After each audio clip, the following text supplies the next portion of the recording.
Jackson collected the brown envelope from the lab technician and opened it quietly. The entire room went silent. My heart was calm because I already knew what was inside. Benita, on the other hand, was smiling confidently, folding her arms as if she was sure of her lies. Jackson unfolded the paper and began to read out loud. Pregnancy test result. Negative. For a few seconds, no one said a word. Then I burst into laughter. I couldn't hold it. The sound of my laughter filled the hospital reception. Benita's face changed immediately. Her mouth hung open in shock. "What did you just say?" Benita shouted. "That can't be true." Jackson raised the paper again. "It's written here clearly. Benita, you are not pregnant." He handed her the paper, and she grabbed it like someone in a dream. Her hands were shaking as she read it. "No. This is a lie," she screamed. She turned to the lab technician angrily. "What nonsense is this? Is this what I paid you for?" Before anyone could stop her, she rushed to him and grabbed his shirt. Everyone around turned to look at us. "You betrayed me," she shouted, shaking him angrily. The technician tried to pull away, but Benita wasn't letting go. "You think I'm joking?" she shouted. "I paid you to do a job and you failed." I smiled and folded my arms, watching the drama like a movie. Jackson looked at her in disbelief. "You paid him. You bribed someone to lie that you're pregnant?" he asked.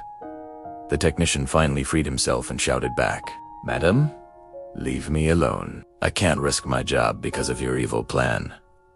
You think everyone can be bought?" The whole place went quiet again. Benita stood there, breathing heavily, her eyes red with anger. I could see the shame written all over her face. She turned to Jackson, trying to talk, but he shut her up.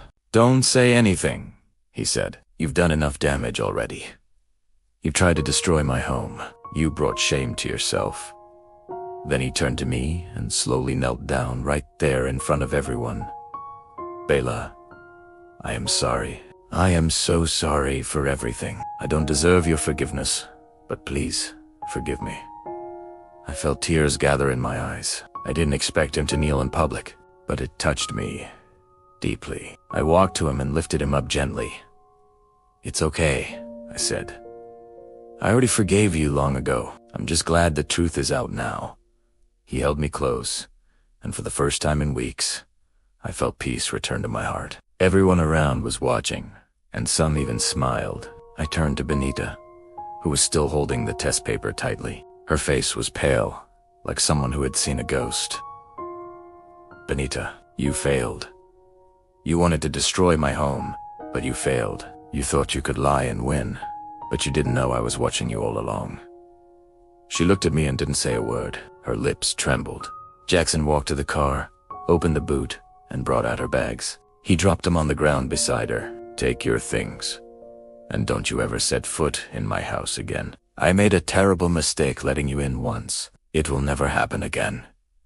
Benita burst into tears. "Please, Jackson, don't do this to me," she begged.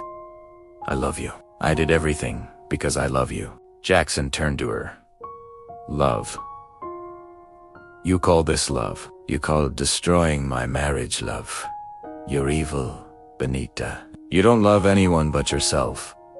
She fell to her knees, crying louder, but he didn't even look back. He held my hand and led me to the car.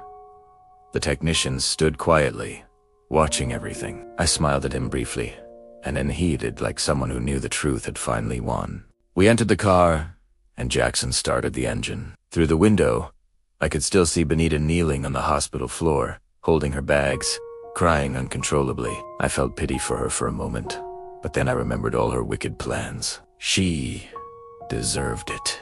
As Jackson drove off, he kept saying, "I'll never forgive myself for bringing that woman into our lives." "It's okay," I said. "What matters is that we are together, and our home is safe." When we got home, the house felt peaceful again.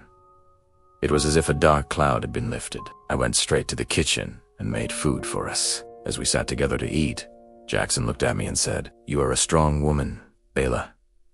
I don't deserve you." "Let's just thank God it's over," I said. He nodded. That night, I slept peacefully for the first time in a long while. Benita's lies had failed. Her evil had been exposed. And finally, my home was whole again. I refused to lose my husband because he made one mistake. I held my baby closely as we all celebrated the victory over Benita. Thank you for following our story. Don't forget to like and subscribe for more.